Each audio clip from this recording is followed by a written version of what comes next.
1980년대 초반, 서울의 새벽은 아직 차가운 안개 속에 잠겨 있었다. 구로공단의 거대한 기계 돌아가는 소리가 잠든 도시를 깨우기도 전, 20살이 이영숙은 이미 낡은 버스에 몸을 싣고 있었다.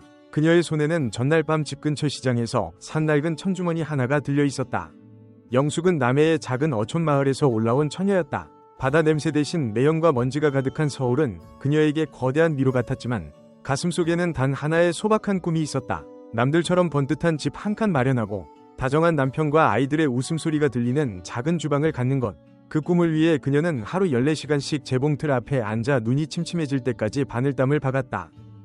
그러던 어느 날, 공장의 낡은 기계가 굉음을 내며 멈춰섰다. 그때 나타난 사람이 민준이었다. 기술팀의 젊은 엔지니어였던 민준은 기름때 묻은 작업복을 입고 있었지만 안경 너머로 빛나는 눈매는 지적인 분위기를 풍겼다.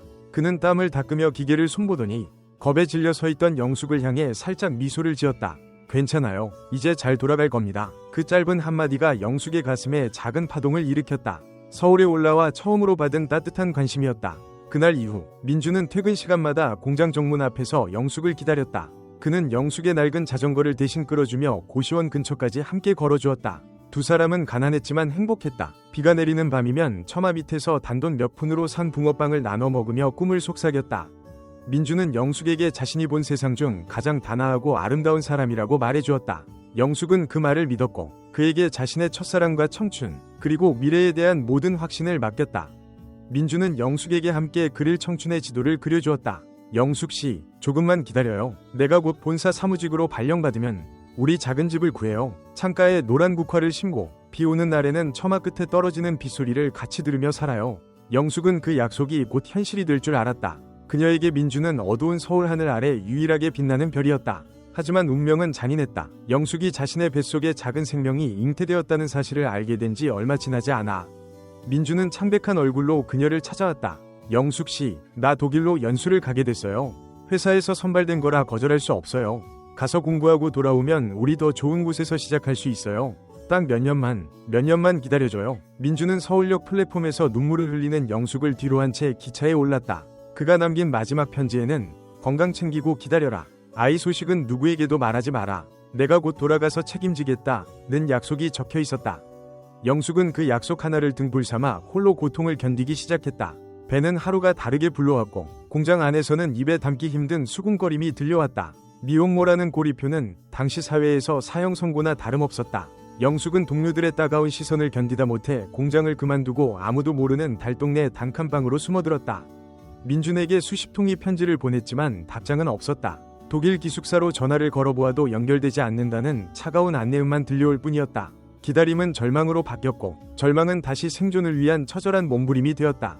1982년 겨울, 영숙은 보호자 한 명 없는 차가운 방에서 홀로 산통을 겪으며 아들을 낳았다. 아이의 이름은 지훈이라 지었다. 민준과 함께 남쪽 나라에서 따뜻하게 살고 싶어 했던 그 옛날의 소망을 담은 이름이었다. 갓 태어난 지훈을 품에 안았을 때 영숙의 가슴은 형언할 수 없는 슬픔과 기쁨으로 뒤섞였다. 아이는 민준을 쏙 빼닮아 있었다. 우뚝한 콧날과 짙은 눈썹을 보며 영숙은 차마 아이를 원망할 수 없었다. 지훈아, 엄마가 미안해. 아빠 없이 태어나게 해서 정말 미안해. 하지만 엄마가 내 목까지 다 사랑해줄게. 세상 사람들이 손가락질해도 엄마는 절대 너를 놓지 않을 거야. 그녀는 젖먹이 아이를 등에 업고 다시 일터로 나갔다. 낮에는 시장에서 짐을 나르고 밤에는 남의 집 빨래를 하며 닥치는 대로 일을 했다. 아이가 울면 화장실 구석에서 젖을 먹이며 눈물을 훔쳤다. 남편 없는 여자라고 무시당하고 길가에서 장사하다 용역들에게 쫓겨나기도 부지기수였다. 무릎은 시리고 허리는 끊어질 듯 아팠지만 집으로 돌아와 방긋 웃는 지훈의 얼굴을 보면 그 모든 피로가 씻은 듯 사라졌다. 지훈이 걸음마를 떼고 엄마라고 처음 불렀던 날, 영숙은 달동네 골목길에서 아이를 껴안고 한참을 울었다. 그녀의 청춘은 그렇게 재봉틀 소리와 아이의 울음소리, 그리고 차가운 눈물 속에 소모되고 있었다. 하지만 영숙은 후회하지 않았다. 지훈은 그녀가 이 거대한 도시에서 숨을 쉬어야 할 단 하나의 이유였기 때문이다. 시간이 흐르며 지훈은 어느덧 유치원에 갈 나이가 되었고 영숙은 이제 어느 정도 숙련된 재봉사가 되어 작은 수선집을 차릴 수 있게 되었다. 비록 몸은 만신창이가 되었지만 그녀는 여전히 가슴 한구석에 작은 희망을 품고 살았다. 언젠가 민준이 돌아와 이 가난한 모자를 찾아줄 것이라는, 혹은 민준이 아니더라도 이 아이와 함께 온전한 가정을 이룰 수 있는 누군가가 나타나 줄 것이라는 가느다란 희망이었다. 서울의 계절은 무정하게 바뀌어 갔다. 지훈의 옷가지가 늘어날수록 영숙의 주름도 깊어졌다. 그녀는 가끔 거울 속에 비친 자신의 모습을 보며 낯선 느낌을 받았다. 20살, 꽃처럼 예쁘다던 그 처녀는 어디로 가고 손마디가 굵어지고 눈가가 푹 꺼진 고단한 어머니만 남아있었다. 영숙은 사랑받고 싶었고 위지하고 싶었다. 밤마다 지훈을 재우고 나서 창밖의 불빛들을 바라보며 그녀는 생각했다. 저 불빛 아래에는 모두 저녁 식사를 같이 하는 남편과 아내가 있겠지. 나에게도 그런 날이 올까? 그런 그녀의 앞에 어느 날 예상치 못한 인연이 다가왔다. 지훈의 유치원 학부모 모임에서 만난 상호였다. 그는 지훈보다 2살 많은 아들을 둔 호랍이었다. 상호는 민준처럼 세련되거나 부드러운 사람은 아니었다. 하지만 그는 영숙의 고단함을 꿰뚫어보는 듯한 깊은 눈을 가지고 있었다. 그 역시 사별의 아픔을 겪고 혼자 아들을 키우고 있었기에 영숙의 처지를 누구보다 잘 이해했다. 상호는 유치원 행사가 끝날 때마다 영숙에게 따뜻한 국밥 한 그릇을 권했고 지훈의 자전거 바퀴가 펑크나면 조용히 고쳐주곤 했다. 영숙의 굳게 닫혀있던 마음의 빗장이 조금씩 열리기 시작했다. 영숙씨, 너무 혼자 애쓰지 마요. 이제는 좀 기대 살아요. 인생이 원래 그렇게 혼자 짊어지기엔 너무 무거운 법이니까요. 상호의 그 투박한 위로가 영숙의 얼어붙은 가슴을 녹였다. 그녀는 다시 꿈을 꾸기 시작했다. 비록 지훈에게는 친아버지가 아니지만 지훈이 아빠라고 부를 수 있는 사람이 생기는 것, 그리고 자신에게도 늦은 밤 마주 앉아 차 한잔 나눌 반려자가 생기는 것, 그것은 영숙에게 허락된 마지막 행운처럼 보였다. 하지만 그녀는 알지 못했다. 이 따뜻한 시작이 또 다른 고통의 서막이 될 것임을, 그리고 그녀의 인생에 불어닥칠 폭풍우는 이제 겨우 시작일 뿐이라는 사실을. 서울의 화려한 야경 뒤로 어둠이 짙게 깔리듯 영숙의 두 번째 선택 뒤에도 거대한 그림자가 들이우고 있었다. 그녀는 지훈의 손을 꼭 잡고 상호와 함께 새로운 삶을 향해 걸음을 내디뎠다. 그것이 훗날 그녀를 어떤 벼랑 끝으로 몰고 갈지는 꿈에도 모른 채 영숙의 이야기는 여기서 멈추지 않는다. 지훈이 자라고 새로운 아이가 태어나고 남편이라고 믿었던 사람의 실체가 드러나면서 그녀의 인생은 더욱 복잡한 소용돌이 속으로 빠져든다. 3명이 남자, 3명이 아이, 그리고 그들에게 모든 것을 내어준 한 여자. 과연 그녀는 그 끝에서 무엇을 발견하게 될까? 그녀가 평생을 바쳐 지킨 그 가정이란 성체는 과연 누구를 위한 것이었을까? 이제 영숙의 인생에서 가장 치열했던 중년의 기록이 시작된다. 상호와의 재혼은 영숙에게 한겨울의 난로처럼 따뜻했다. 달동네 단칸방을 벗어나 방 2개가 있는 작은 빌라로 이사를 가던 날, 영숙은 지훈의 손을 잡고 세상에서 가장 행복한 미소를 지었다. 상호는 지훈을 자신의 아들처럼 아껴주었고 영숙은 그런 상호의 친절에 보답이라도 하듯 밤낮으로 정성을 다해 집안을 돌봤다. 이듬해 봄, 2사람 사이에서 딸 은지가 태어났다. 지훈에게는 아빠가 생겼고 영숙에게는 남편과 가정이 생겼으며 새로 태어난 은지는 이 가족을 하나로 묶어주는 축복 같았다. 은지가 태어나던 날, 영숙은 병실 침대에 누워가 태어난 아이를 보며 뜨거운 눈물을 흘렸다. 지훈을 낳을 때 느꼈던 그 처절한 외로움이 드디어 씻겨 내려가는 기분이었다. 이제야 비로소 남들처럼 보통의 가정을 이루었다는 안도감이 그녀를 감싸 안았다.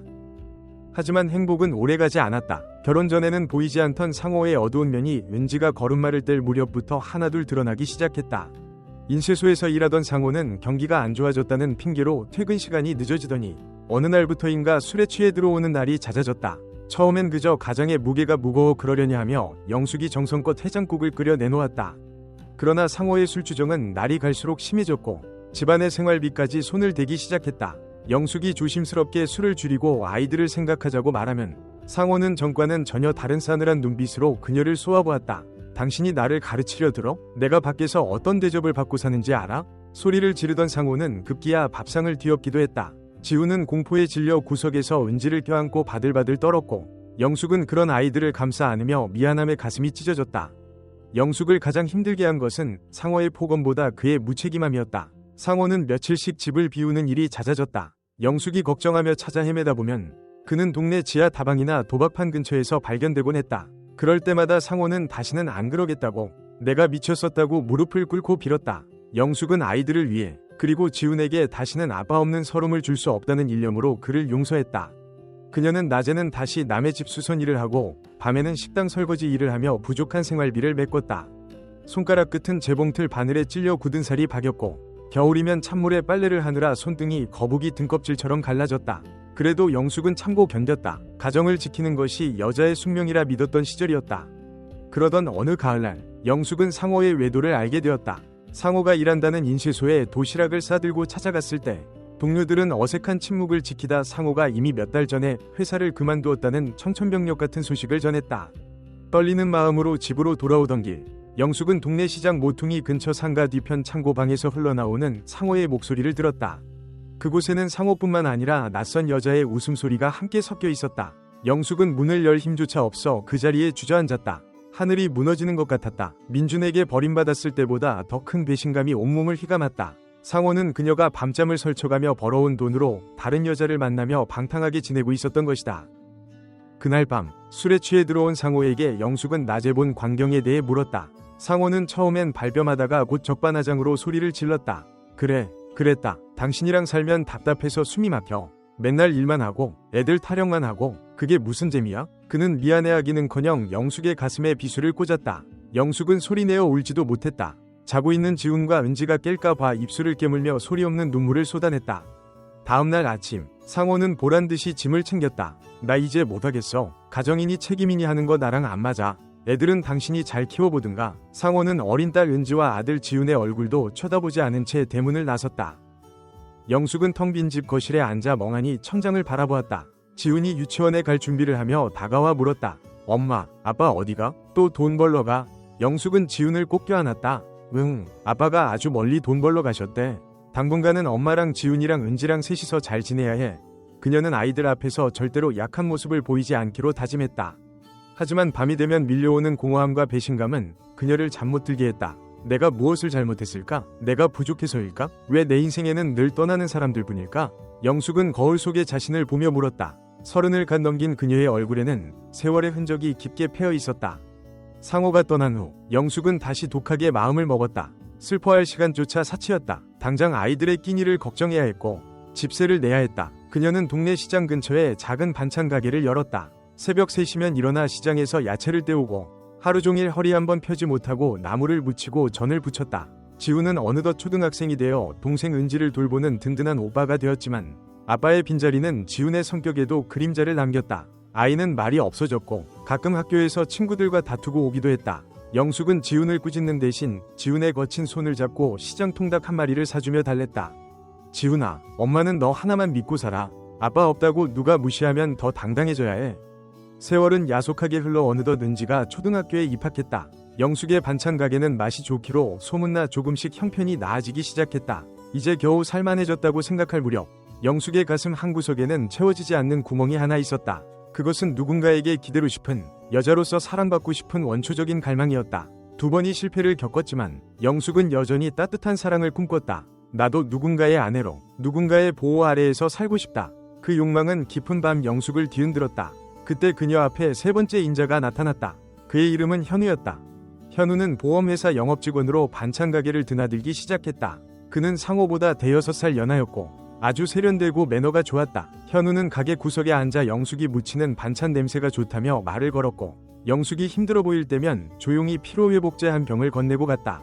영숙은 처음엔 그를 경계했다. 2번이나 속았는데 또다시 남자를 믿는다는 것은 미친 짓이라고 생각했다. 하지만 현우는 끈질겼다. 그는 영숙의 생일을 챙기고 아이들에게 줄 선물을 가져왔다. 영숙 씨, 당신처럼 강하고 예쁜 여자가 혼자서 이렇게 고생하는 게 가슴 아파요. 내가 당신의 든든한 버팀목이 되어주고 싶어요. 현우의 달콤한 고백은 영숙의 말라붙은 심장에 다시 피가 돌게 했다. 은지는 현우를 착한 아저씨라 부르며 따랐고 사춘기에 접어든 지훈은 현우를 싸늘하게 대하며 불만을 표시했다. 하지만 영숙은 눈과 귀를 닫았다.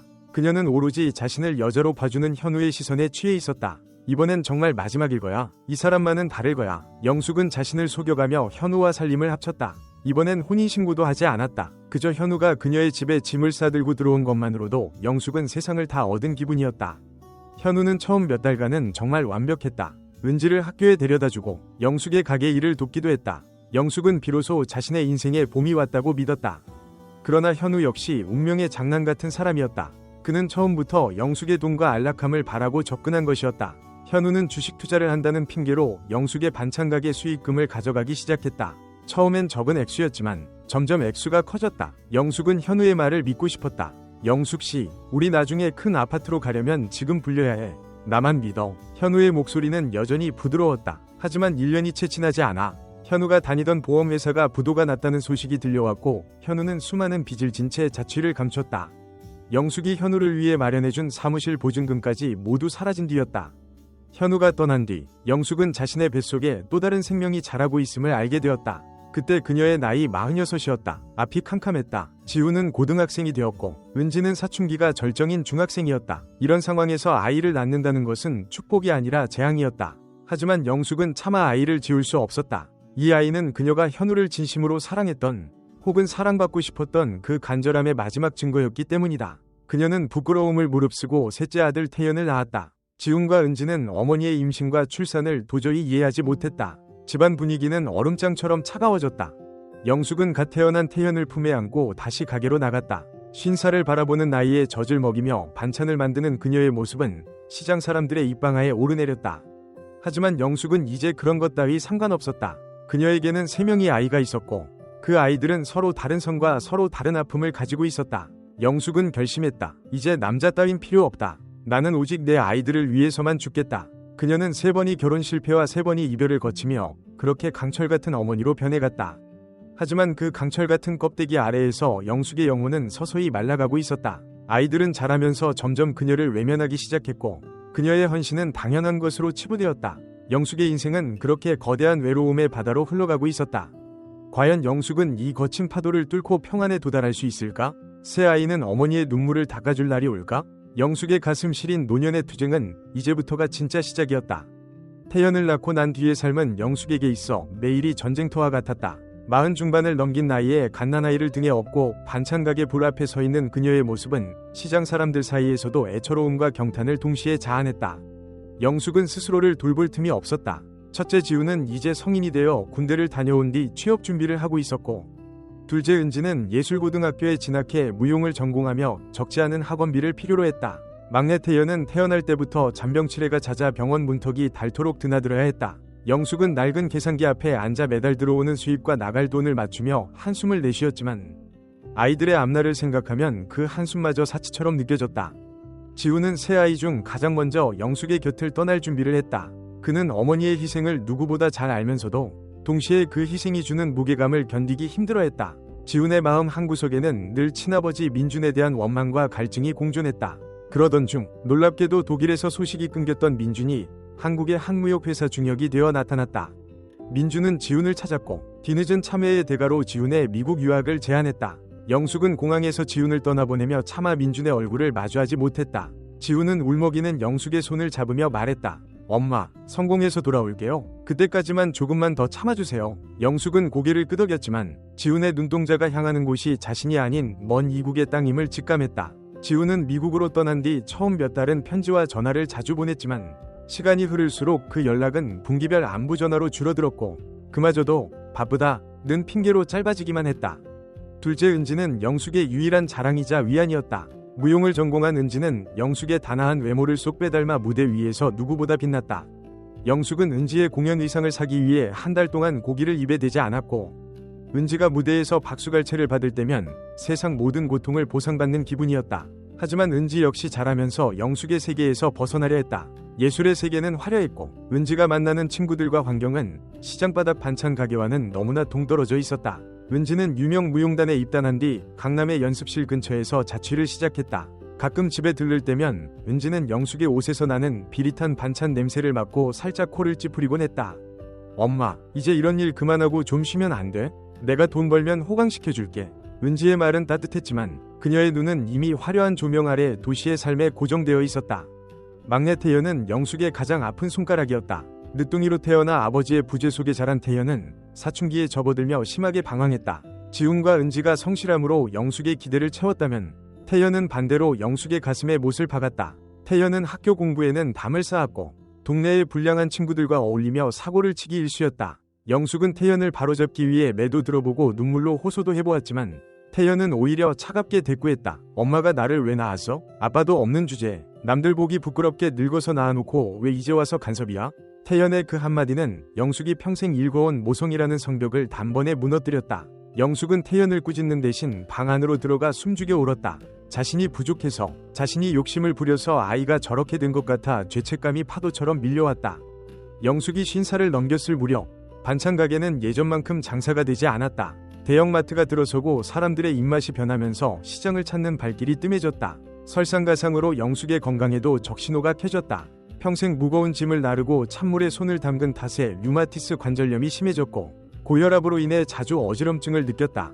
하지만 영숙은 병원에 갈 돈을 아껴 태연의 합의금을 물어주고 은지의 공연 찬조금을 보냈다. 지우는 미국에서 가정을 꾸렸다는 소식을 전해왔지만 한국에 오겠다는 말은 없었다. 영숙은 홀로 남은 집에서 식어버린 밥에 물을 말아 먹으며 텔레비전을 켰다. 텔레비전 속 사람들은 행복해 보였고 그들의 웃음소리는 영숙의 적막한 거실을 더 차갑게 만들었다.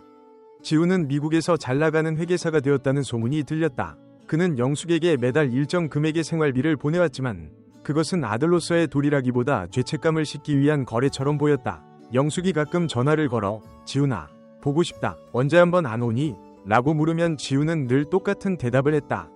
엄마, 지금 프로젝트가 너무 바빠요. 애들도 학교 다니느라 시간이 없고요. 나중에 갈게요. 은지 역시 마찬가지였다. 은지는 무용단에서 주역 자리를 꿰차기 위해 피말리는 경쟁 속에 살았고 영숙의 전화는 은지에게 휴식이 아닌 부담이 되었다. 엄마, 나 연습 중이야. 나중에 전화할게. 은지의 나중은 며칠이 되고 몇 주가 되었다. 가장 영숙을 괴롭힌 것은 태연이었다. 태연은 고등학교를 중퇴한 뒤 배달 일을 하며 하루 벌어 하루 사는 삶을 살았다. 그는 가끔 집에 들어와 영숙의 낡은 지갑에서 돈을 가져갔고 영숙이 이를 말리면 거칠게 반항했다. 어느 날 밤 태연은 술에 취해 들어와 집안의 가구들을 걷어차며 소리를 질렀다. 나도 형이나 누나처럼 아빠 잘 만났으면 이렇게 안 살았어. 엄마가 잘못 살아서 내 인생이 이 모양이잖아. 영숙은 바닥에 주저앉아 태연의 발목을 잡고 빌었다. 미안하다. 태연아, 엄마가 다 미안해. 그래도 너만큼은 엄마 곁에 있어주면 안 되겠니? 태연은 영숙의 손을 뿌리치고 집을 나갔고 그 이후로 몇 달 동안 소식이 없었다. 영숙은 문득 거울 앞에 앉아 자신의 머리카락을 만져보았다. 어느새 희끗희끗한 흰머리가 정수리를 덮고 있었다. 3명이 남자와 3명이 아이. 그녀의 인생을 거쳐간 그 많은 인연 중에 지금 그녀의 곁에 온전히 남아있는 사람은 아무도 없었다. 영숙은 자신이 지어온 반찬들처럼 아이들의 인생이라는 식탁 위에 잠시 놓였다가 사라지는 밑반찬 같은 존재였다는 사실을 깨달았다. 그녀는 아이들을 위해 자신의 모든 영양분을 내어주었지만 정작 아이들이 배부르게 먹고 난 뒤 남겨진 것은 텅 빈 그릇과 냄새나는 찌꺼기뿐이었다. 비가 내리던 어느 여름날 영숙은 가게 셔터를 내리다 심한 현기증을 느끼며 쓰러졌다. 다행히 지나가던 상인에게 발견되어 응급실로 실려갔지만 의사는 심각한 표정으로 정밀검사를 권했다. 몸이 이미 한계치입니다. 영양실조에 고혈압, 거기다 스트레스성 위궤양까지. 대체 몸을 어떻게 돌보신 겁니까? 영숙은 침대에 누워 천장을 바라보았다. 누군가에게 연락을 해야 했지만 휴대전화 연락처에는 전화를 걸 번호가 없었다. 지훈에게 전화하면 걱정할까봐, 은지에게 전화하면 바쁜데 방해될까봐, 태연에게 전화하면 받지 않을까봐 영숙은 결국 아무에게도 연락하지 못하고 홀로 퇴원했다. 집으로 돌아온 영숙은 텅 빈 집안을 가득 채운 정막과 마주했다. 아이들의 어린 시절 사진이 걸린 벽면은 이제 빛이 발해 있었고 아이들의 웃음소리가 들리던 방들은 먼지만 쌓여 있었다. 영숙은 그날 밤 처음으로 아이들이 아닌 자신을 위해 따뜻한 차 한 잔을 끓였다. 김이 모락모락 나는 찻잔을 손에 쥐고 그녀는 생각했다. 내가 평생 기다려온 것은 무엇이었을까? 아이들의 성공? 아이들의 효도? 아니면 그저 누군가 나에게 수고했다고, 고생 많았다고 말해주는 그 한마디였을까? 영숙의 눈물이 찻잔 속으로 떨어졌다. 그녀의 인생 산막은 그렇게 화려한 보상도 따뜻한 위로도 없이 고독이라는 차가운 현실 속에서 깊어가고 있었다. 하지만 영숙은 아직 알지 못했다. 이 고독의 끝에서 그녀가 내려야 할 가장 위대한 결단이 기다리고 있음을. 어느덧 60을 넘긴 영숙의 삶은 이제 더 이상 치열한 전쟁터라기보다 황량한 폐허에 가까웠다. 평생을 바쳐 일궈온 반찬 가게는 손목 터널 증후군과 무릎 관절염 때문에 더 이상 운영하기 힘든 지경에 이르렀고 영숙은 결국 수십 년간 정들었던 시장 골목을 떠나기로 결심했다. 가게를 정리하고 남은 것은 낡은 빌라 한 채와 아이들을 키우며 틈틈이 모아둔 얼마 안 되는 적금뿐이었다. 이제는 좀 편히 쉬어도 될 법한 나이였지만 영숙의 가슴 속에는 여전히 지울 수 없는 그림자가 드리워져 있었다. 그것은 바로 3명의 자식들. 그녀가 목숨보다 아꼈던 그들이 정작 그녀의 노년에는 유령처럼 실체가 없다는 사실이었다. 어느 추운 겨울날 영숙은 집안일을 하다가 거실 한복판에서 정신을 잃고 쓰러졌다. 다행히 이웃집에 사는 동갑내기 친구 향숙이 반찬을 나누어 주러 왔다가 그녀를 발견해 병원으로 옮겼다. 병원 침대 위에서 눈을 뜬 영숙의 곁을 지키고 있는 것은 혈육이 아닌 향숙이었다. 향숙은 눈시울이 붉어진 채 영숙의 손을 잡았다. 영숙아, 내가 지훈이랑 은지한테 몇 번이나 전화를 했는데 통 연결이 안 되더라. 태연이는 아예 전화기가 꺼져 있고 어떻게 이럴 수가 있니? 너 평생 애들 위해서 어떻게 살았는지 내가 다 아는데. 향숙의 말에 영숙은 힘없이 미소 지었다. 다들 바빠서 그렇겠지. 미국은 시차가 다르니까. 은지는 큰 공연 앞두고 연습 중일 테니까. 영숙은 입술을 깨물며 변명을 늘어놓았지만 가슴 한구석은 얼음물에 담긴 듯 시렸다. 병원에서 퇴원하던 날, 영숙은 처음으로 서글픔보다 더 큰 무언가를 느꼈다. 그것은 일종의 깨달음이었다. 평생 아이들을 인생의 중심에 두고 그들을 위해 헌신했지만 정작 아이들에게 자신은 언제나 그 자리에 있을 당연한 존재, 혹은 필요할 때만 찾는 비상구에 불과했다는 사실이었다. 미국에 있는 지우는 가끔 생활비를 송금하며 아들로서의 면죄부를 샀고, 은지는 성공한 무용수가 되어 언론에 화려하게 비춰졌지만 엄마의 생신조차 비서에게 꽃바구니를 보내는 것으로 대신했다. 막내 태연은 여전히 도박과 배달 일을 전전하며 가끔 돈이 필요할 때만 집에 들러 영숙의 가슴에 대못을 박았다. 그날 밤, 영숙은 텅 빈 거실 소파에 앉아 벽에 걸린 가족 사진을 한참 동안 응시했다. 사진 속 아이들은 밝게 웃고 있었지만 현실의 영숙은 숨이 막힐 듯한 적막함에 짓눌려 있었다. 그때 문득 태연이 거칠게 문을 열고 들어왔다. 술 냄새를 풍기며 들어온 태연은 영숙의 건강 상태는 안중에도 없다는 듯 대뜸 소리를 질렀다. 엄마, 집 판다는 소문이 있던데 진짜야? 나 지금 급전이 좀 필요해. 배달하다가 사고가 났는데 합의금이 모자라단 말이야. 이 집 팔아서 형이랑 누나랑 좀 나눠주면 안 돼? 어차피 엄마 혼자 살기에 너무 크잖아. 태연의 폭언에 영숙의 심장이 차갑게 식어내렸다. 그녀는 떨리는 목소리로 물었다. 태연아, 엄마가 병원에 입원했었다는 건 알고 있니? 너는 이 집이 돈으로만 보이니? 태연은 비웃으며 대꾸했다. 엄마야 늘 아프잖아. 이번에도 별일 아니었을 거면서 왜 그래? 빨리 대답이나 해. 영숙은 그 순간 자신의 평생을 지탱해온 모성이라는 이름의 둑이 완전히 무너지는 것을 느꼈다. 그녀는 아무 말 없이 안방으로 들어가 문을 잠갔다.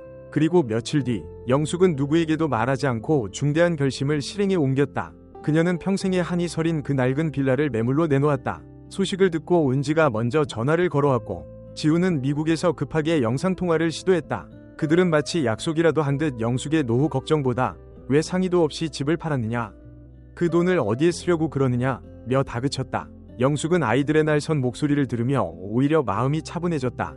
그녀는 조용히 대답했다. 너희에게 줄 돈은 이제 없다. 나는 이제 나로 살기로 했다. 영숙은 집을 판 돈으로 교외에 있는 작고 아담한 실버타운 안현 위 입주권을 샀다. 그리고 남은 돈은 평생 남몰래 후원해오던 고아원에 모두 기부해버렸다. 아이들이 이 사실을 알았을 때의 분노와 당혹감은 대단했다. 지우는 어떻게 자식들에게 한마디 상의도 없이 재산을 기부할 수 있느냐 며 불효를 따졌고, 은지는 엄마가 실성한 것 같다 며 울분을 토했다. 태연은 아예 집 앞에서 행패를 부리기도 했다. 하지만 영숙은 흔들리지 않았다. 그녀는 평생 아이들을 위해 살아온 영숙씨가 아닌 그저 이영숙이라는 한 사람으로서의 삶을 선택한 것이었다. 이사가기 전날, 영숙은 아이들을 집으로 불렀다. 마지막으로 따뜻한 밥 한 끼 먹여보내고 싶은 엄마의 마음이었다. 하지만 식탁 앞에 앉은 아이들의 표정은 굳어 있었다.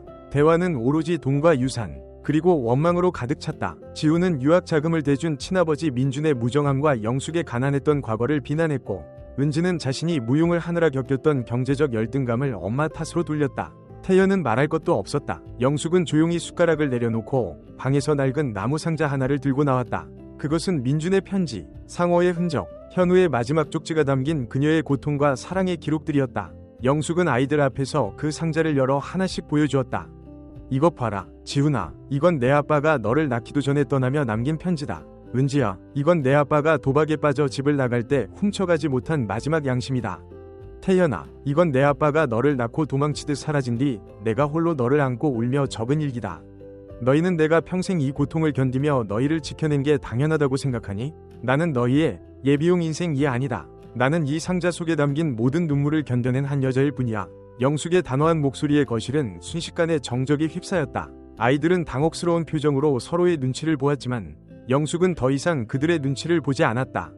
다음날 아침, 영숙은 짐을 싸서 안현으로 향했다. 향숙만이 터미널까지 나와 그녀의 손을 잡아주었다. 잘 생각했다, 영숙아. 가서 너 하고 싶은 거 다 하고 살아. 국화꽃도 잔뜩 심고 맛있는 것도 너 혼자 다 먹어. 영숙은 향숙의 품에 안겨 처음으로 아이들을 위한 눈물이 아닌 자신을 위한 해방의 눈물을 흘렸다. 실버타운 안현은 한적한 숲속에 자리 잡고 있었다. 노란 국화가 만발한 정원과 따뜻한 차 냄새가 나는 로비, 그리고 자신과 비슷한 주름을 가진 노인들이 웃으며 대화를 나누는 풍경. 영숙은 그곳에 도착해서야 비로소 숨을 쉴 수 있었다. 그녀는 방창가에 가장 먼저 노란 국화 화분을 놓았다. 젊은 시절 민준이 약속했던, 하지만 끝내 이루어지지 않았던 그 작은 소망을 이제서야 스스로 이룬 셈이었다. 전화기는 꺼두지 않았지만 더 이상 아이들의 연락에 일희일비하지 않기로 했다. 영숙은 매일 아침 정원을 산책하고 서예 교실에 나가 글씨를 썼다. 붓끝에서 피어나는 먹향을 맡으며 그녀는 비로소 자신을 용서하기 시작했다. 자식들에게 더 잘해주지 못해 미안해하던 죄책감, 남자들에게 버림받아 자책하던 수치심, 그 모든 무거운 짐을 내려놓은 것이다. 그러던 어느 날 안현희 정원에 앉아있던 영숙에게 뜻밖의 손님이 찾아왔다. 은지였다. 화려한 옷차림 대신 수수한 모습으로 나타난 은지는 영숙의 앞에 앉아 한참 동안 말이 없었다. 엄마, 여기 정말 좋네. 은지의 목소리는 전과 달리 떨리고 있었다. 영숙은 딸에게 따뜻한 차 한 잔을 건넸다. 은지는 찻잔을 잡은 채 고개를 숙였다. 엄마가 집을 팔았을 때 정말 미웠어. 근데 생각해보니까 나도 엄마처럼 살기 싫어서 엄마를 밀어냈던 것 같아. 엄마의 그 지독한 희생이 무서웠어. 은지의 고백에 영숙은 가만히 딸의 손을 잡았다. 그것은 용서라기보다 이해에 가까웠다. 영숙의 삶 사막은 그렇게 기다림이 아닌 비움으로 채워지고 있었다. 자식들이 엄마를 찾는 곳이 아닌 엄마가 자식들을 내려놓은 곳, 그곳에서 영숙은 비로소 일생에서 가장 빛나는 평온을 맛보고 있었다. 하지만 운명은 영숙에게 마지막 시험을 준비하고 있었다. 영숙의 평화로운 일상을 깨뜨릴 예기치 못한 소식이 곧 도착할 예정이었다. 과연 그녀는 끝까지 이 평온을 지켜낼 수 있을까? 실버타운, 안현에서의 생활은 영숙에게 생애 첫 안식처가 되어주었다. 아침이면 창가에 놓인 노란 국화 화분에 물을 주고 정원에서 들려오는 새소리에 잠을 깨는 일상은 평생 재봉틀 소리와 시장의 소음 속에서 살아온 그녀에게 기적과도 같은 평온이었다. 영숙은 더 이상 누군가를 위해 새벽 밥을 짓지 않았고 누군가의 눈치를 보며 반찬을 간 맞추지 않아도 되었다. 오로지 자신만을 위한 차를 끓이고 자신이 읽고 싶은 책을 펼치는 매 순간이 낯설면서도 눈물겹도록 소중했다. 이곳에서 영숙은 비슷한 사연을 가진 노인들과 친구가 되었다. 평생 교직에 몸담았던 화자 할머니와 젊은 시절 한약방을 했던 박노인은 영숙의 든든한 말벗이 되어주었다. 세 사람은 정원 벤치에 앉아 지나온 삶의 궤적을 나누곤 했다. 어느 날 화자 할머니가 조심스럽게 영숙에게 물었다. 영숙 씨, 그래도 가끔은 자식들이 보고 싶지 않아? 아무리 미워도 자식은 자식인데 말이야. 영숙은 잠시 먼 하늘을 바라보다가 엷은 미소를 지었다. 그럼요. 어머니인데 왜 안 보고 싶겠어요? 하지만 지금은 그 마음마저 잠시 내려놓기로 했어요. 내가 그들을 그리워하는 마음이 그들에게는 또 다른 짐이 될까봐, 그리고 나 자신을 또다시 기다림의 지옥으로 몰아넣을까봐 무섭거든요. 지금은 그저 그들이 각자의 자리에서 잘 지내길 바랄 뿐이에요. 박노인은 영숙의 말에 깊이 공감하며 고개를 끄덕였다. 맞아, 영숙 씨. 인생은 결국 혼자 왔다가 혼자 가는 길인데 우리는 너무 오랫동안 자식이라는 짐을 내 몸의 일부처럼 여기고 살았어. 이제라도 그 짐을 내려놓았으니 영숙 씨는 참 장한 거야. 그러던 어느 날 평화롭던 영숙의 일상에 작은 파문이 일었다. 연락이 뜸하던 막내 아들 태연에게서 전화가 온 것이다. 영숙은 떨리는 손으로 전화를 받았지만 태연의 목소리는 예전의 거칠고 위협적인 모습과는 사뭇 달랐다. 태연은 한참 동안 머뭇거리더니 낮은 목소리로 말했다. 엄마, 나 지금 대관령 쪽에서 식당 보조로 일하고 있어. 예전처럼 도박도 안 하고 배달도 그만뒀어. 그냥 엄마한테 미안하다고 말하고 싶어서 전화했어. 영숙은 태연의 목소리에 가슴이 미어지는 것 같았지만 짐짓 차분하게 대답했다. 그래, 태연아, 네가 내 삶을 바로잡으려 한다니 엄마는 그거면 됐다. 건강 잘 챙기고 네가 하는 일에 자부심을 가지고 살아라. 태연은 울먹이며 마지막으로 덧붙였다. 나중에 돈 좀 모으면 엄마 보러 갈게. 엄마가 가르쳐준 그 고등어 조림 내가 직접 해서 대접할게. 전화를 끊고 난 뒤 영숙은 한참 동안 창밖을 바라보며 눈물을 훔쳤다. 자식은 영원히 끊어낼 수 없는 살점 같았다. 며칠 뒤 지훈에게서도 소포가 도착했다. 미국에서 보낸 소포 안에는 손주들의 사진과 지훈의 자필 편지, 그리고 은색 팔찌 하나가 들어있었다. 팔찌 뒷면에는 어머니는 저의 생명입니다라는 글귀가 정갈하게 새겨져 있었다. 편지에서 지훈은 자신이 아버지가 되고 나서야 어머니의 침묵과 희생이 얼마나 깊은 사랑이었는지를 깨달았다고 고백했다. 영숙은 은색 팔찌를 손목에 끼워보았다. 차가운 금속의 촉감이 닿는 순간 평생 누군가를 기다리며 애태웠던 마음의 응어리가 조금씩 녹아내리는 기분이었다. 이제야 비로소 자식들이 엄마를 돈줄이나 희망 고문의 대상이 아닌 한 명이 고귀한 인격체로 바라보기 시작한 것이다. 영숙은 안현 내에서 작은 활동을 시작했다. 이름하여 오후의 차방이었다. 매주 토요일 오후 영숙은 정원 한편에 자리를 마련하고 실버타운 노인들과 인근 마을 아이들을 초대해 차를 대접하며 자신의 인생 이야기를 들려주었다. 그녀는 3번이 결혼 실패나 자식들의 원망을 부끄러워하지 않고 담담하게 털어놓았다. 나는 평생 남을 위해서만 살면 행복할 줄 알았어요. 그런데 나 자신을 사랑하지 않는 희생은 결국 상대방에게도 짐이 되더군요. 이제야 나는 나를 사랑하는 법을 배웠고 비로소 진정한 자유를 얻었습니다. 영숙의 이야기는 많은 이들에게 감동을 주었다. 사춘기에 방황하던 마을 아이들은 영숙의 손을 잡으며 자신의 고민을 털어놓았고, 자식에게 버림받았다고 자책하던 노인들은 영숙의 위로에 다시 삶의 의지를 다졌다. 영숙의 건강은 조금씩 나빠지고 있었다. 손등의 주름은 더 깊어지고 걸음걸이는 예전보다 훨씬 느려졌다. 하지만 그녀의 눈빛만은 그 어느 때보다 맑고 평온했다. 향숙이 가끔 면회를 올 때마다 영숙의 변화된 모습에 놀라움을 금치 못했다. 영숙아, 너 정말 얼굴 좋아졌다. 예전엔 늘 근심이 가득했는데 지금은 꼭 보살님 같아. 영숙은 향숙의 말에 호탕하게 웃었다. 향숙아, 내가 이제야 내 인생의 주인으로 살고 있어서 그래. 자식들 전화 기다리느라 밤잠 설치지 않고 내일 아침에 눈 뜰 때 정원에 핀 국화가 얼마나 예쁠지만 생각하니까 마음이 편해. 영숙은 이제 죽음조차 두렵지 않았다. 그녀는 매일 밤 잠들기 전 자신의 일기장에 이렇게 적었다. 오늘도 충분히 사랑했고 충분히 비워냈다. 고맙다, 나의 삶아. 그러던 어느 노을이 지는 오후, 영숙은 정원 벤치에 앉아 지훈과 은지, 그리고 태연을 한꺼번에 만나는 꿈을 꾸었다. 꿈속에서 아이들은 모두 어린 시절의 모습으로 돌아와 영숙의 치맛자락을 잡고 웃고 있었다. 영숙은 그 아이들을 하나하나 안아주며 속삭였다. 얘들아, 엄마는 괜찮다. 너희가 어디에 있든 어떤 모습으로 살든 엄마는 이미 너희를 다 용서했단다. 그러니 너희도 너희 자신을 너무 괴롭히지 말고 행복하게 살아라. 꿈에서 깬 영숙의 뺨에는 따뜻한 눈물이 흐르고 있었다. 그것은 슬픔의 눈물이 아니라 평생의 한을 다 풀어낸 해탈의 눈물이었다. 영숙은 이제 자신이 머지않아 이 세상을 떠날 것임을 직감적으로 느꼈다. 그녀는 침착하게 자신의 주변을 정리했다. 향숙에게 자신의 장례식을 어떻게 치러달라는 유언을 남겼고 아이들에게 줄 마지막 편지도 작성했다. 편지에는 원망의 말은 한마디도 없었다. 오로지 그들이 이 세상에 태어나 주어 고맙다는 말, 그리고 각자의 삶을 사랑하며 살라는 당부만이 담겨 있었다. 영숙은 자신의 낡은 나무 상자 속 기록들을 향숙에게 부탁해 모두 태워달라고 했다. 과거는 연기처럼 사라지게 둬라. 내 자식들이 내 아픔을 기억하게 하고 싶지 않아. 그들은 그저 미래만 보고 살면 된다. 영숙의 인생 오막은 그렇게 거대한 비움과 용서로 가득 채워졌다. 그녀는 더 이상 기다리는 여자가 아니었다. 그녀는 스스로를 구원한 한 명의 위대한 인간이었다. 해가 저무는 들판에 홀로 서 있는 나무처럼 그녀는 고독하지만 당당했고 비어있지만 충만했다. 이제 그녀에게 남은 것은 단 하나의 마지막 문뿐이었다. 그 문 너머에 무엇이 있을지 알 수 없었지만 영숙은 평온한 미소를 지으며 그 시간을 맞이할 준비를 마쳤다. 그녀의 가슴 속 국화 향기는 이제 온 세상을 향해 은은하게 퍼져나가고 있었다.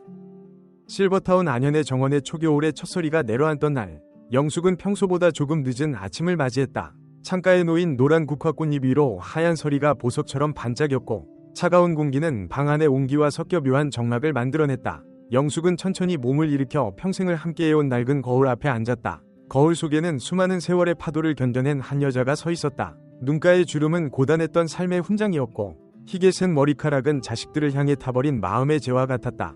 영숙은 오늘따라 유난히 몸이 가볍다는 느낌을 받았다. 아픈 무릎도 늘 무겁던 가슴도 이상하리만큼 평온했다. 그녀는 머리를 정갈하게 빗어 넘기고 가장 아끼던 보라색 한복을 꺼내 입었다. 언젠가 지훈이 미국에서 보내준 은색 팔찌를 손목에 끼우자 차가운 금속이 살결에 닿으며 마지막 인사를 건네는 듯했다. 영숙은 책상에 앉아 미리 준비해둔 작은 일기장과 편지들을 가지런히 정리했다. 그리고 일기장의 마지막 빈 페이지에 떨리는 손으로 마지막 문장을 적어내려갔다. 삶이 나에게 준 눈물은 모두 거름이 되었고 이제 내 영혼에는 향기로운 국화만 남았다. 아이들아, 나는 너희를 사랑했기에 비로소 너희를 놓아준다. 미안해하지 마라. 이것이 나의 완성이다. 영숙은 조용히 펜을 내려놓고 침대에 기대어 눈을 감았다. 창밖으로 불어오는 찬 바람이 그녀의 뺨을 스치고 지나갔지만 그녀의 입가에는 세상에서 가장 평화로운 미소가 머물러 있었다. 60여 년의 긴 여정, 3번의 이별과 새 아이를 향한 처절한 헌신이 비로소 마침표를 찍는 순간이었다. 몇 시간 뒤, 향숙이 따뜻한 대추차를 들고 방으로 들어왔을 때 영숙은 이미 이 세상 사람이 아니었다. 향숙은 비명을 지르는 대신 조용히 영숙의 곁에 앉아 차가워진 손을 잡았다. 영숙아, 정말 고생 많았다. 이제는 누구의 엄마도 누구의 아내도 말고 그냥 이영숙으로 편히 쉬어라. 향숙은 영숙의 유언대로 아이들에게 소식을 전했다. 미국에 있던 지훈, 공연 준비로 밤을 새우던 은지, 대관령 식당에서 땀 흘리며 일하던 태연이 한 걸음에 달려왔다. 그들은 어머니의 방에 들어서는 순간 약속이라도 한 듯 무릎을 꿇고 통곡했다. 늘 그 자리에 바위처럼 서 있을 줄 알았던 어머니, 자신들이 어떤 모진 말을 내뱉어도 다 받아주던 그 큰 나무가 쓰러졌다는 사실이 그들의 가슴을 갈갈이 찢어놓았다.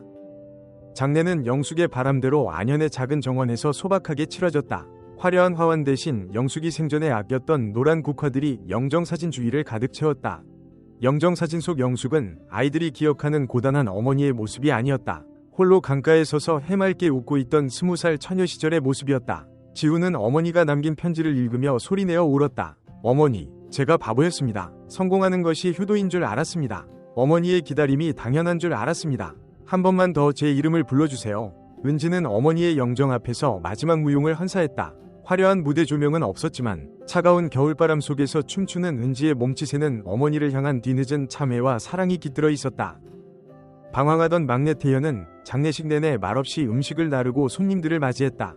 그는 어머니가 남긴 낡은 일기장을 품에 꼭 안고 있었다. 일기장 곳곳에는 태연이 사고를 칠 때마다 영숙이 밤을 지새우며 적어 내려간 기도문들이 적혀 있었다. 태연아, 엄마는 네가 세상에 태어난 것만으로도 이미 큰 선물을 받았단다. 너를 미워한 적은 단 한순간도 없었어. 태연은 그 글귀 위에 눈물을 떨구며 결심했다. 어머니가 가르쳐준 그 고등어 조림을 세상에서 가장 맛있게 요리하는 사람이 되겠노라고. 그것이 자신이 어머니께 드릴 수 있는 유일한 사죄이자 사랑이라고. 장례식이 끝나고 향숙은 영숙이 남긴 마지막 부탁을 이행했다. 아이들을 한자리에 모은 향숙은 영숙의 낡은 나무 상자를 꺼내놓았다. 그리고 아이들이 지켜보는 가운데 상자 속에 담긴 과거의 파편들을 하나하나 불길 속으로 던져넣었다. 민준의 빛바랜 편지, 상어의 부서진 약속, 현우의 마지막 쪽지들이 불꽃이 되어 허공으로 사라졌다. 너희 어머니는 이 모든 아픔을 너희에게 물려주지 않으려고 평생 혼자 다 껴안고 사셨다. 이 연기와 함께 어머니의 고통도 다 사라졌으니 너희는 이제 엄마의 눈물이 아닌 웃음만 기억하며 살아라. 아이들은 타오르는 불꽃을 보며 비로소 깨달았다. 어머니의 부재가 자신들에게 준 마지막 가르침은 바로 용서와 자유였다는 것을. 안현의 정원은 다시 정막에 휩싸였지만 영숙이 심어놓은 국화 향기는 여전히 은은하게 남아있었다. 실버타운의 노인들은 오후가 되면 여전히 차를 마시며 영숙을 추억했다. 영숙 씨는 정말 대단한 사람이야. 스스로를 태워 남을 밝히다가 마지막에는 스스로를 위해 가장 아름답게 꺼졌거든. 영숙의 죽음은 슬픈 이별이 아니었다. 그것은 평생 누군가를 위해 살아온 한 인간이 마침내 자신의 영혼을 구원하고 완전한 평온에 도달한 승리의 기록이었다. 지우는 미국으로 돌아가기 전 어머니의 묘비 앞에 노란 국화 한 다발을 놓으며 나지막이 속삭였다. 어머니, 이제는 기다리지 마세요. 저희가 어머니를 마음속에 담고 살아갈 테니까요. 인생이라는 긴 강물은 수많은 구비와 여울을 지나 결국 평온한 바다에 도달한다. 영숙의 삶은 우리에게 말해주고 있었다. 누군가를 위해 헌신하는 삶도 숭고하지만 그 헌신의 끝에서 자신을 용서하고 사랑하는 법을 배우는 것이야말로 인생이 주는 가장 큰 선물이라는 것을 말이다. 아이들은 이제 각자의 삶으로 돌아갔지만 그들의 마음속에는 예전과 다른 따뜻한 등불 하나가 켜져 있었다. 그것은 평생 기다림의 미학을 몸소 보여준 한 여자가 남긴 꺾이지 않는 사랑의 향기였다. 겨울이 지나면 다시 봄이 오고 국화는 다시 피어나겠지만 이영숙이라는 이름이 남긴 평온의 교훈은 남아있는 자들의 가슴 속에 영원히 지지 않는 꽃으로 남을 것이다. 진정한 부모의 사랑은 자식을 끝까지 움켜쥐는 것이 아니라 자식이 자신의 길을 갈 수 있도록 조용히 뒤에서 손을 놓아주는 고귀한 뒷모습에 있다.